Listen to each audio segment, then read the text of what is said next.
ଶାଳଖାଉଣ ମଝିସାହିରେ ଜନ୍ଦା ବୋଲି ଗୋଟିଏ ପିଲା ଥିଲା। ଜନ୍ଦା ଜନ୍ଦା ଏ ଜନ୍ଦା। ହଁ ବାପା, ମୋ ପାଖରେ କଣ କାମ ଥିଲା କି? ମତେ କଣ ପାଇଁ ଡାକିଲ? ହଁ ରେ ପୁଅ, ମୋର ସମୟ ଆସିଗଲାଣି। ହଁ ରେ ପୁଅ, ତତେ କିଛି କହିବା ପାଇଁ ମୁଁ ଚାହୁଁଥିଲି। ଆରେ ବାପା, ତୁମେ ଏମିତି କୁହନି, ତମକୁ କିଛି ବି ହବ ନାହିଁ। ବାପା, ଚାଲ ତୁମ ପାଇଁ ମେଡିସିନ ଆଣିବା। ନାଇଁ ପୁଅ, ଆଉ କିଛି ମେଡିସିନ ଆଣିବା ଦରକାର ନାହିଁ। ଆଉ ମୁଁ ଯାହା କହୁଛି ତୁ ମନ ଦେଇ ଶୁଣୁ। ହଁ ବାପା, କଣ କହିବା ପାଇଁ ଚାହୁଁଛ? ହଁ ପୁଅ, ଯେବେ ମୁଁ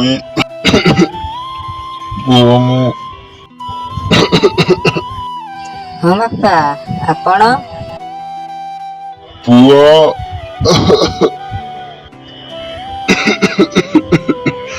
କ୍ଷେତରେ କ୍ଷେତରେ କ୍ଷେତରେ ବାପା, ବାପା, ତୁମେ କଣ କହିବା ପାଇଁ ଚାହୁଁଥିଲ?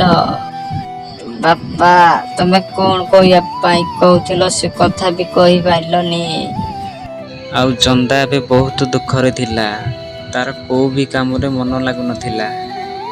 ଆଉ ଏବେ ସିଏ ବସିକି ତା ବାପା ଯାହା କହୁଥିଲା ସେ ସବୁ ଭାବୁଥିଲା। ବାପା କଣ କହିବା ପାଇଁ ଚାହୁଁଥିଲେ? ବାପା କ୍ଷେତ ବିଷୟରେ କଣ ଗୋଟେ କହିବା ପାଇଁ ଚାହୁଁଥିଲେ। କ୍ଷେତ ପାଖରେ ଯୋଉ କୂଅ ଅଛି, ବାପା ସେ ବିଷୟରେ କଣ କହିବା ପାଇଁ ଚାହୁଁଥିଲେ। ହେଲେ ସେ କୂଅ ବିଷୟରେ କଣ କହିବା ପାଇଁ ଚାହୁଁଥିଲେ ବାପା? ଜନ୍ଦା ଏବେ କ୍ଷେତ କାମ ସାରି ଗଛ ମୂଳେ ବସି ରହୁଥିଲା। କୂଅ ପାଖରେ ବସି ରହୁଥିଲା। ଯୋଉ କ୍ଷେତ ପାଖରେ କୂଅଟି ଥିଲା। କୂଅକୁ ସବୁବେଳେ ସେ ଦେଖି ରହୁଥିଲା। ଆଉ ସିଏ କୂଅ ଭିତରେ ରହିଥିବା ଗୋଟେ ସୁନ୍ଦର କବାଟ ଦେଖିବାକୁ ପାଇଲା। ଆରେ ଇଏ କଣ? ଏ ଭିତରେ ତ ଗୋଟେ ସୁନ୍ଦର କବାଟ ଅଛି।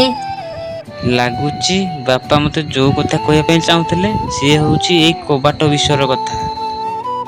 ଆଉ ଏବେ ଜନ୍ଦା ସେଇ କୂଅ ଭିତର କବାଟ ପାଖକୁ ଗଲା। ଆଉ ସେ ଦେଖିବାକୁ ପାଇଲା ଭିତରେ ବହୁତ ସୁନ୍ଦର ସୁନ୍ଦର ସୁନା ଭରି ହୋଇ ରହିଛି। ଆରେ ଇଏ କଣ? ଏଠି ତ ପ୍ରବଳ ସୁନା ଅଛି।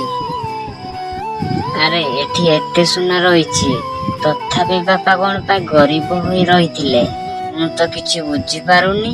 ଏ କୂଅ ବିଷୟରେ କିଛି କହିବା ପାଇଁ ବୋଧେ ଚାହୁଁଥିଲେ, ପୁଣି ମତେ କଣ ପାଇଁ ସେ ବତେଇଲେ? ସେ ନିଜେ କଣ ପାଇଁ ନେଇ ପାରିଲେନି? ମତେ କିଛି ବୁଦ୍ଧି ଦେଖାଯାଉନି। ଏସବୁ ତ ମୁଁ ଜାଣିପାରିବିନି ଏବେ କିଛି। ଆଉ ଜନ୍ଦା ଏବେ ଘରକୁ ଚାଲିଯାଏ। ଘରୁ ଗୋଟିଏ ବଡ଼ ଗଞ୍ଜ ଧରିକି ଆସିଲା। ଆଉ ସେ ଗଞ୍ଜରେ ସୁନା କିଛି ଭରି କଲା। ଆଉ ସେ ସୁନାକୁ ଧରି ବାହାରକୁ ଆସିଲା। ଆଉ ସେ ବାହାରକୁ ଆସି ଦେଖେ ତ ସୁନା ପୁରା ଗ୍ୟାପ ହୋଇଯାଏ। ଜନ୍ଦା ଏହା ଦେଖିକି ବହୁତ ମନ ଦୁଃଖ କଲା।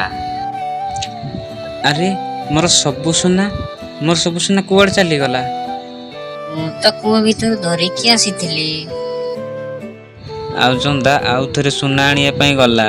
ଆଉ ଥରେ ଯେତେବେଳେ ସେ ସୁନା ଧରିକି ବାହାରକୁ ଆସେ, ପୁଣି ଦେଖେ ତ ତାର ହାତରୁ ଗ୍ୟାପ ହୋଇଯାଏ ସୁନା। ଆଉ ଜନ୍ଦା ଏମିତି ଗାୟବ ହୋଇଯିବାର ଦେଖି ସେ ପୁରା ହଇରାଣରେ ପଡିଗଲା। ଆଉ ସେ ଆଉ ଥରେ ସୁନା ଆଣିବା ପାଇଁ ଭିତରକୁ ଚାଲିଗଲା। ଆଉ ଯେତେବେଳେ ସେ ସୁନା ଧରିକି ଆସି ବାହାରେ ଦେଖେ ତ ଆଉ ଥରେ ଗାୟବ ହୋଇଯାଏ। ହେ ଭଗବାନ, ଏ କଣ ହଉଛି ମୋ ସହିତ? ମୁଁ ଯେତେ ଥର ବି ସୁନା ଧରିକି ଆସୁଛି, ଗାୟବ ହେଇଯାଉଛି କଣ ପାଇଁ? ତ କିଛି ବୁଝିପାରୁନି। ନା ଗାୟବ ହଉଛି କଣ ପାଇଁ? ମୁଁ ଏଇଠାରୁ ସୁନା ନିଏ ବୋଲି ବୋଧେ ଭଗବାନ ଚାହୁଁନାହାନ୍ତି। ଲାଗୁଛି ବାପା ସେଥିପାଇଁ ସୁନା ନେଇ ପାରିଲେନି, ସେଇଥିପାଇଁ ଗରିବ ହୋଇକି ରହିଥିଲେ। ଜନ୍ଦା ଏବେ ବହୁତ ଦୁଃଖରେ ଭାବୁଥାଏ। ସେ କଣ କରିବ କଣ ନାହିଁ ସବୁ କିଛି ଖାଲି ଭାବି ଚାଲିଥାଏ। ଏ ଭାବି ଭାବିକା ତା ଚାଷ କାମ କରିଦେଇ ସେ ଘରକୁ ଚାଲିଗଲା। ଗୋଟିଏ ଦିନ ସାଧୁ ଭିକ୍ଷା ମାଗିବାକୁ ଗାଁକୁ ଆସିଥିଲେ। ଭିକ୍ଷାମ୍ ଦେହି ଭିକ୍ଷାମ୍ ଦେହି। ପ୍ରଣାମ ବାବା। ଆସନ୍ତୁ ବାବା, ଭିତରକୁ ଆସନ୍ତୁ।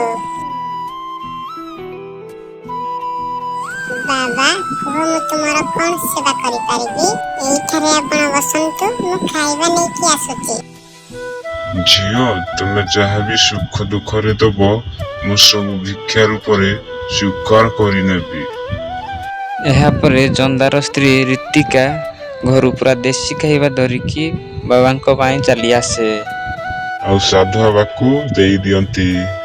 ଝିଅ, ତମେ ଜଣେ ଭାରି ଦୟାଳୁ ଝିଅ।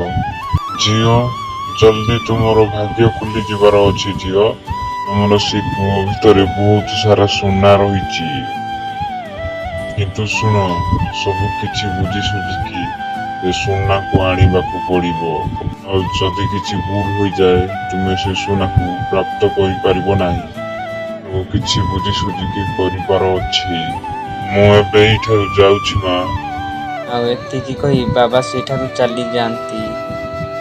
ଯେତେବେଳେ ଜନ୍ଦା ଘରକୁ ଫେରେ ତାର ସ୍ତ୍ରୀ ସବୁ କିଛି ଜନ୍ଦାକୁ ବତାଇ ଦିଏ କି ସାଧୁ ମହାରାଜ ସୁନା ବିଷୟରେ କହିକି ଯାଇଛନ୍ତି। ମୁଁ ତ ଏ ସୁନା ବିଷୟରେ ଆଗରୁ ଜାଣିଥିଲି। ହଁ ଜି, ମୁଁ ସତ କହୁଛି। ରୀତିକା, ମୁଁ ଏବେ ତୁମକୁ କଣ ବତେଇବି?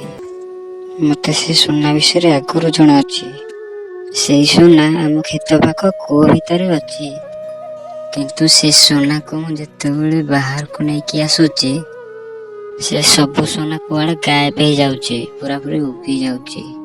କିନ୍ତୁ ମୁଁ ବହୁତ ଥର ଚେଷ୍ଟା କଲି ଜାଣିବା ପାଇଁ, ଆଉ ସେ ସୁନା କୁଆଡେ ଉଭାନ ହେଇଯାଉଛି ସବୁବେଳେ। ଓ, ସେଥିପାଇଁ ତାହେଲେ ବାବା ମତେ କହିଥିଲେ ବୁଝି ସୁଝିକି ସୁନାକୁ ବାହାର କରିବ, ନହେଲେ ତମେ କେବେ ବି ସୁନା ଆଣିପାରିବ ନାହିଁ। କିନ୍ତୁ ଠିକ ଅଛି, ଚାଲ ସେ ସୁନାକୁ ଧରିକି ଆସିବା। ଆଉ ଆଗ ଦିନ ସେ କୂଅ ଭିତରକୁ ସେମାନେ ଦି ଜଣ ଯାଆନ୍ତି। ଆଉ ସେମାନେ ଆଉ ଥରେ ସୁନାକୁ ଧରି ବାହାରକୁ ଆସନ୍ତି। ଆଉ ସାଙ୍ଗେ ସାଙ୍ଗେ ସେ ସୁନା ପୁରା ଗାୟବ ହେଇଯାଉଛି। ଦେଖିଲ ତ ରୀତିକା, ମୁଁ କହୁଥିଲି ନା ସବୁ ସୁନା ପୁରା ଗାୟବ ହେଇଯାଉଛି। ଆମେ ସୁନାକୁ କେମିତି ନେବା? ମୁଁ ତ କିଛି ଜାଣିପାରୁନି, ତମେ କିଛି ବୁଝିଦିଅ। ଆଉ ରୀତିକା କିଛି ଭାବିକି ତାପରେ ଜନ୍ଦାକୁ ସେ କହେ, ଶୁଣ ଜି, ଏଇ ଗଞ୍ଜରେ କ୍ଷେତରୁ ମାଟି ଧରିକି ଆସ, ତାପରେ କୂଅ ଭିତରକୁ ଯିବା। ଆଉ ରୀତିକା କହିବା ପରେ ଜନ୍ଦା ସେ କ୍ଷେତରୁ ମାଟି ଭରି କଲା। ଆଉ ପୁଣି ଆଉ ଥରେ ସେ କୂଅ ଭିତରକୁ ଯାଆନ୍ତି। ଆଉ ସବୁ ମାଟି କୂଅ ଭିତରେ ଢାଳି ଦିଅନ୍ତି। ଆଉ ତାପରେ ସୁନା ପୂରେଇକି କୂଅ ଭିତରୁ ବାହାରକୁ ଆସନ୍ତି। ଆଉ ଏଥର ସୁନା ଗାୟବ ହୁଏ ନାହିଁ। ଯାହା ଦେଖିକି ଜନ୍ଦା ଏବେ ଖୁସି ହୋଇ ତା ସ୍ତ୍ରୀକୁ କହେ, ଆରେ ରୀତିକା, ଏଥର ତ ସୁନା ପୁରାପୁରି ଫୁଲ ହୋଇକି ଅଛି। ଏଥର ଟୋଟାଲି ବି ଗାୟବ ହେଲାନି। ଇଏ କେମିତିକା ଚମତ୍କାର ରୀତିକା? ତମେ ସବୁ କେମିତି କଲ? ଆରେ ନାହିଁ, ମୁଁ ତ ସବୁ ବୁଝି ଶୁଣିକି ଏସବୁ କଲି, ଯେମିତିକି ସାଧୁ ମହାରାଜ କହିଥିଲେ। ମୁଁ ଭାବିଲି ଖାଲି ଜାଗା କୂଅ ଭିତରକୁ ଧରିକି ଗଲେ ଆଉ କୂଅ ଭିତରୁ ସୁନା ଧରିକି ଆସିଲେ ସବୁ ସୁନା ଗାୟବ ହେଇଯାଉଛି। ଆଉ ସେଥିପାଇଁ ମୁଁ ମାଟି ଭରି କରିବାକୁ କହିଲି କି ଭିତରୁ କିଛି ଆଣିବା ପାଇଁ ହେଲେ ବାହାରୁ କିଛି ନେଇକି ଭିତରେ ରଖିବାକୁ ପଡ଼ିବ। ଆଉ ଏଥିରେ ସୁନା ଗାୟବ ହେବ ନାହିଁ।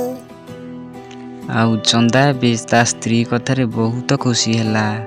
ଆଉ ଏବେ ସିଏ ଘରକୁ ଚାଲିଯାଏ। ଆଉ ଘରକୁ ଯାଇ ବହୁତ ଖୁସିରେ ରୁହନ୍ତି। ଏମିତି ନୂଆ ନୂଆ ଭିଡ଼ିଓ ଦେଖିବାକୁ ଆମ ଚ୍ୟାନେଲକୁ ସବସ୍କ୍ରାଇବ୍ କରନ୍ତୁ।